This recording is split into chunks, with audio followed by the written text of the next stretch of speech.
Well, we're never going to achieve our aspirations for scale certainly in New Zealand and even in Australia. And I think really to create a kind of a business of real value, you've got to be, we believe really strong in your home markets. If you want to be a global brand that's from this part of the world, well, you need to be true to that. You need to actually be strong in this part of the world. So it's important we're really strong in Australia. And then it's important we get some real presence, not just a smattering in a couple of key locations that are influential in fashion brands. And for us, that's the US and a couple of Asian cities as well, because there's so much growth going on in Asia. When we look at a new country, we don't do any formal market research. We look who's there, volumes, who the retailers are, how the market is structured. Do they have agents? Do they have distributors? And we just make a call based on intuition, based on what what we think the opportunity is. You spend a whole lot of money and, more importantly, a whole lot of time on market research, and at the end of the day, it's no substitute for what good leaders should be able to do, and that's make a decision. We don't have any strategic alliances. We typically operate, relatively independently, with, in some cases, with agents who become our partners. But no, beyond that, we've found that an alliance with another industry player does tend to just complicate things. It possibly can slow you down. You have to have discussions on who's doing what and things like that. We do some trade shows, particularly in Ecoya. We didn't in 42 Below. We kind of didn't think they really gave us a lot of value. In Ecoya, we think they do. We can actually create sales, generate orders from trade shows. The Bloomingdale's business, a really key client for us, came from a trade show in New York. So yep, we do. Trade shows are far bigger than just being at the event. So the New York Gift Fair is one of the most important for us. It's one of the biggest in the world. We've shown there 3 times.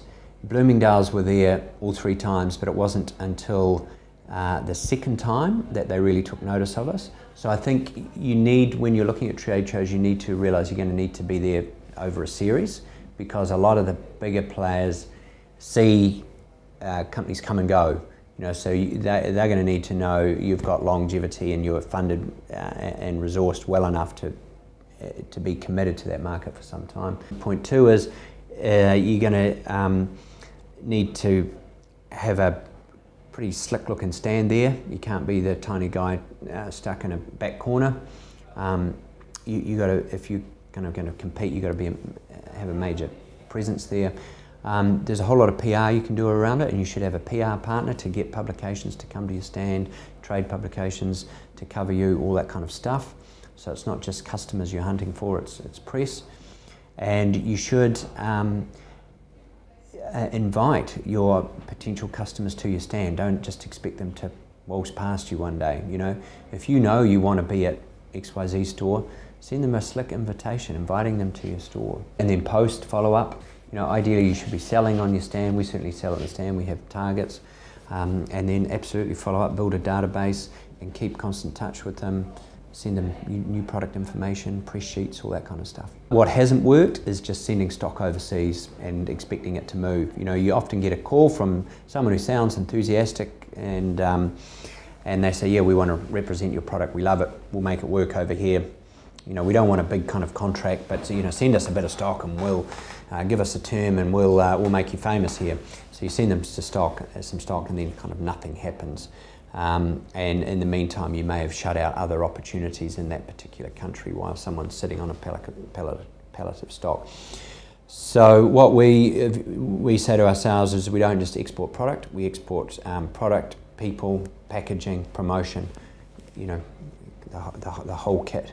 And so when that product arrives, you have people who know what their strategy is on how to sell it through, they know how to present it, they're well trained. We've got one of our own people there who we trust to make sure we understand what's really going on, because despite kind of people's emails and phone conversations and them telling you it's all going well, often that's not the case. So you need people who are kind of seasoned, hard-nosed salespeople there on the ground to tell you what's really going on.